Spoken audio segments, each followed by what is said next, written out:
It's going to be crazy when you hear number 2, so I'm going to let Jeremy introduce it to you and how we got to that one versus. All right. Well, so if mentioned it earlier. If Rhodes versus Flair was the blue collar versus the rich, then this one, number 2, is the blue collar versus the boss. So coming in at number 2, we have Stone Cold Steve Austin versus Vincent Kennedy McMahon.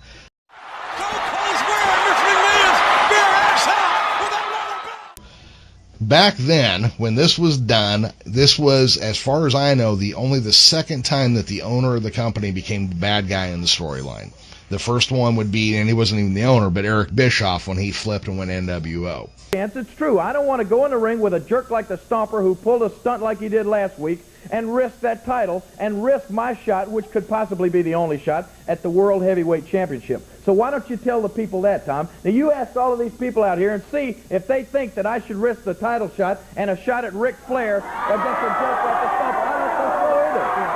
Let me say, in deference to what you're saying, it is obvious, as I said earlier, it is obvious by all the fans that are here, as I said, and this is what makes the job tough. You've admitted to the fact that a championship match would be of far more interest, of greater interest. I'm interested in selling tickets to the general public. Now, you're saying that I should come out and tell these people. It is obvious that you have all the fans intimidated, as well as this gentleman and everyone else. You have them intimidated. They're going to go your way. I'm not trying to intimidate anybody. Now, wait, let me finish. Let me just have my opinion, if you will. I feel that there has to be a reason, and I think it's a very weak reason that you're putting out to say that you don't want to risk the chance of losing the championship because then you won't get a chance at Ric Flair. Listen, wait a minute. Because if you have to have confidence, first of all, Jerry, and, you know, I've argued with you and I've respected you, and we've been through more arguments, and I'm sick and tired of it. Yeah, I've had all of this thing, but I think that you should have confidence in yourself and represent your people as a man with dignity and respect and wrestle a man and put up... Okay, so long and short, they were trying to make a villain out of Stone Cold, and the fans kept cheering him. They could not get them to go the other way. So they finally realized the way to do it was just have the company be the bad guy. And for 25 years, because of that, the company has been the bad guy. Yep. Stone Cold is one of the most charismatic performers, yet strangely enough, even though I admire his bird flipping, potty mouth, beer guzzling ways, I hated his finisher. But every time he, knocked out McMahon, you had to love it because we all wanted to go into the office, take a shit on the desk, flip off the boss, and then chug a beer. There you go. Yeah. And that's the thing, and let me just say this real briefly. Stone Cold, if you listen to his podcast, he done that stunner. You may not have liked it, but here's the thing. It's something you could do. When you have a finisher in professional wrestling, here's a little scene, quick behind-the-scenes look, folks. Hulk Hogan dropping a leg for all those years of his size and his height. He lost 2 or 3 inches off his height, compressing his fucking vertebrae.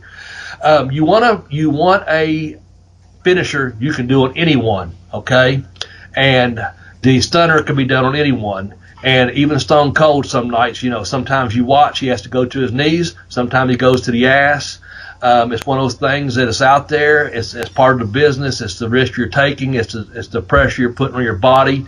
But here's the thing, when Vincent Kennedy McMahon is out there and he's the heel, that fucker, he got in shape. He was always in shape anyway. He takes pride in himself. He works his ass off. He become the heel face or heel fucking persona of his own fucking company.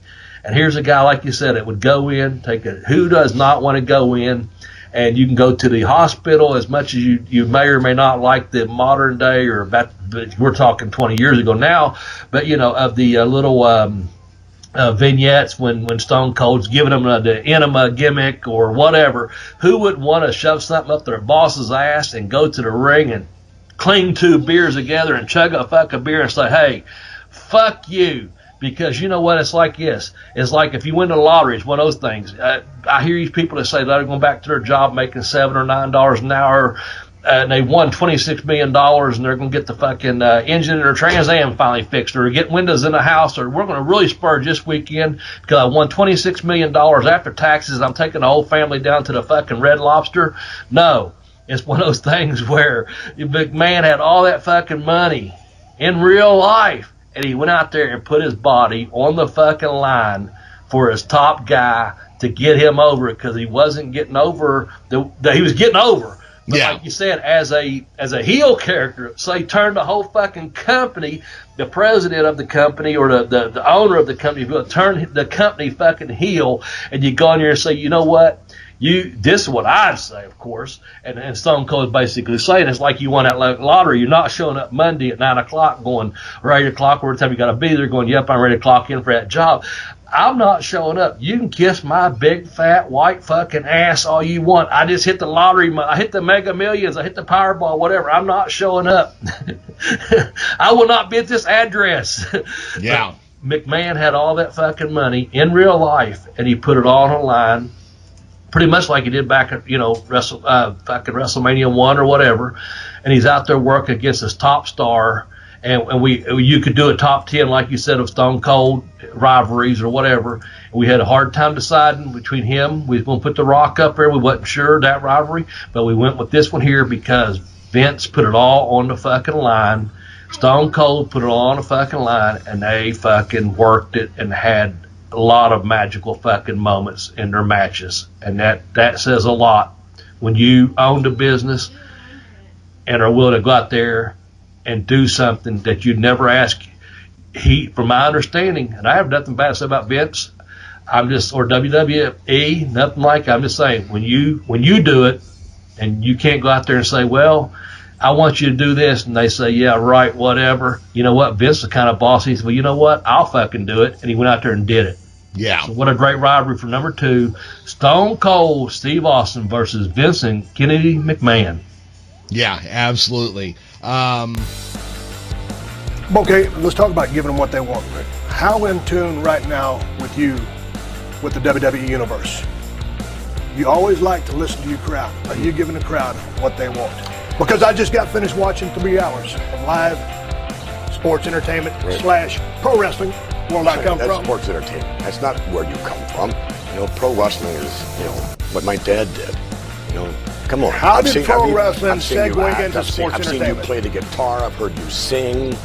That was under the sports entertainment umbrella. Of course. When I got in the ring, I wrestled.